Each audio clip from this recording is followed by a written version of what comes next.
Hello, and welcome to Plot Twist. I'm not doing that intro.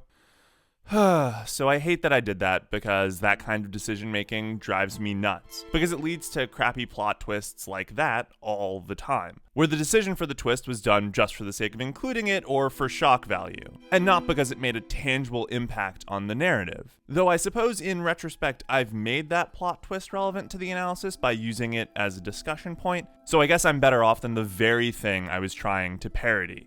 So let's talk about good plot twists, and The Promised Neverland, whose 4th episode had what I considered a really illuminating plot twist, in terms of how the show structures its narrative to enable scenes like that. TPN is doing a lot of really great stuff.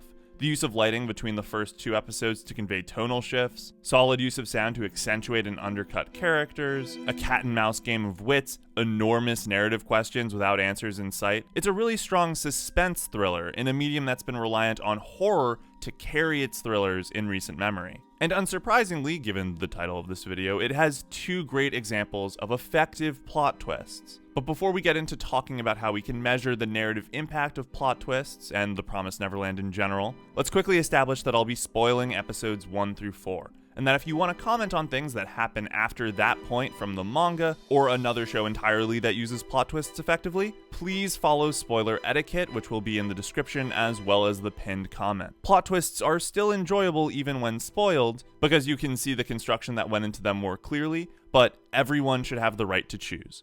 Okay, with that out of the way, let's get into it. A good plot twist, in a dramatic setting as opposed to a comedic one, will inherently shape the narrative in which it appears. The best plot twists are often at the center of their stories, with everything built around them to maximize their impact and effectiveness across every aspect of the narrative. But I would say there are 2 main considerations, and unsurprisingly, we're talking about the basis of all stories: plot and characters. Of course, when the curveballs come will inherently impact the way we engage with a plot twist. A false protagonist beginning creates a different expectation than a surprise ending, so you should consider these on a timeline. For effect on character, we're generally talking about the way that the twist deepens or changes our interpretation of a character we already know, and or sets up character development in the future. For the plot, we're looking at how it can recontextualize the events up to that point and or change the trajectory of where it's going to go. For twists that happen in the middle of the story, it's usually both, whereas openings and endings tend to stick to their side of the timeline. This is the consideration for how a twist works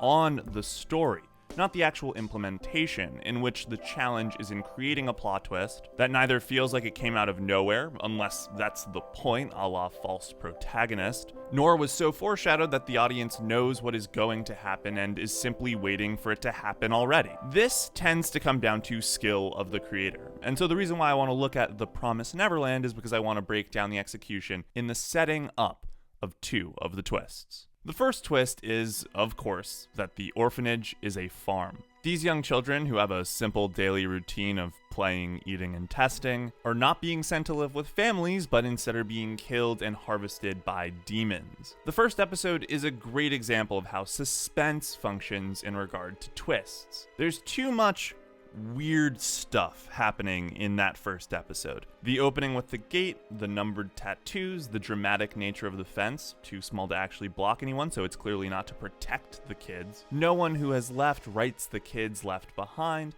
All of these elements make it impossible for the viewer not to expect that something is coming. It's just a matter of what shoe and when. I personally was bouncing between Secret Military Project and child trafficking, so the demons were a pleasant surprise. I mentioned earlier that being spoiled as to a twist can make you more engaged, since you're more likely to pick up on the subtleties in setup, and there's a similar element at play here. Because the audience expects something to happen, they begin to take in every piece of data to try and figure out what's going to happen. And the suspense in waiting for it to happen is killer. There's nothing wrong with having a twist be blatantly foreshadowed, so long as the actual element of the twist itself isn't obvious, and the pacing doesn't drag out the inevitable turn of events. In regard to that pacing, I need to mention how there's no score for 4 minutes prior to them leaving for the gate, so the silence doesn't feel that weird initially, like when Isabella is whistling, but becomes unbearable as Norman and Emma investigate the truck with the water dripping. But what really impresses me about the scene is that the twist of Connie dying is almost immediately made irrelevant by the much more dramatic entrance of the demons, and how the tension builds so rapidly from the moment the two kids hear the voices to the moment they escape.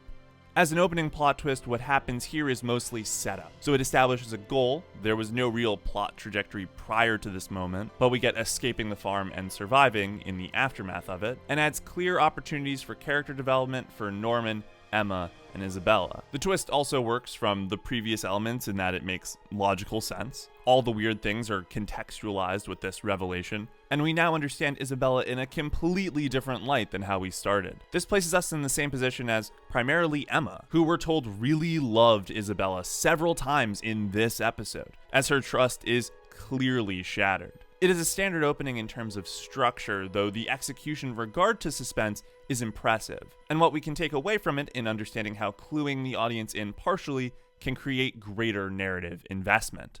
The second twist that I'll be talking about here is that Ray is a spy for Isabella. And this twist is a great example of how perspective is so critical to lulling the audience into patterns of thinking before shattering it. Regardless of whether Ray is actually a straight traitor, falsely accused, or keeping the other two in the dark with some larger plan, the accusation itself is a plot twist because of how the narrative was constructed. Episodes 1 through 3 do a pretty good job of making us trust Ray.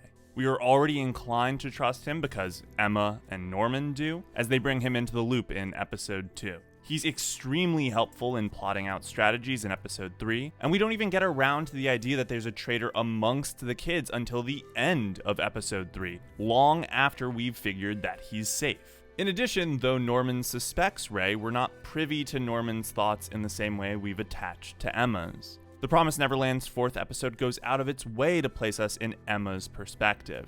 A beautiful point of view shot as our three characters advance up the stairs for one, and indeed are led to believe that Gilda or Dawn must be the traitor, both by the red herrings placed earlier in the episode, as well as Norman's stated belief and his trap placed. Norman's thoughts are conveyed only in conversations with Ray, whereas Norman asks Emma her thoughts when it's just those two talking. Despite Ray's repeated insistence to suspect everyone and Norman's belief in outsmarting Isabella, it's hard to suspect Ray, simply because the narrative used the viewer's perspective. With no overt indications, brought in before the traitor discussion, his general helpfulness, and of course, most importantly, our protagonist's trust. As a middle twist, this decision creates tons of ripples throughout the story. Everything that Ray has done is reconsidered. From him staying behind the night they went to the gate, him tracking them in episode 2, his anger at Norman for not telling Gilda and Dawn the whole story, and obviously most importantly, a question for the audience, how long has Ray been working for Isabella? And in terms of trajectory, well, we're gonna have to wait to find out, but there are any number from being a double agent and helping with the escape by feeding bad information, to being an enemy for the rest of the show, or even middle of the road, unsure where he stands. But much more interestingly is from a character consideration.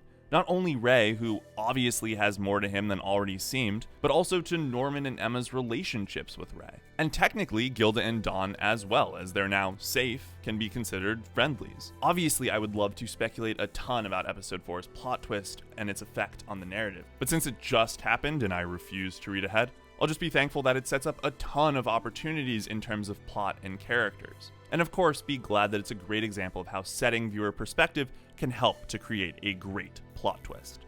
This video has me really excited to talk more about plot twists in the future, and I think I'll be breaking out the old I have a plan format to do some more discussion. If you're not watching The Promised Neverland and you just spoiled the first 4 episodes for yourself, take a watch and really look at the minutia of execution in these moments. I think you might enjoy it just as much as having the twists occur naturally. Oh, and give Community's episode on conspiracy theories a watch while you're at it. It's the best lambasting of overblown plot twists I've ever seen. Plot twist! This was all an attempt to get you to watch Community! Until next time, hope you enjoyed, and thanks for watching.